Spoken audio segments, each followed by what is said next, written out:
Does Medicare cover podiatry? Medicare Part B does cover some podiatry services, including treatment for diabetic neuropathy, bunion deformities, hammer toe, heel spurs, and various injuries. However, Medicare Part B doesn't cover routine foot care.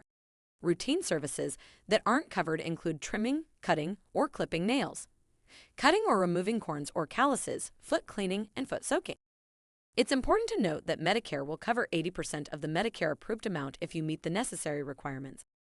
After paying your Medicare Part B deductible, you'll be responsible for the remaining 20% coinsurance payment. It's advised to speak with a licensed agent to discuss your Medicare coverage options and potential out-of-pocket costs.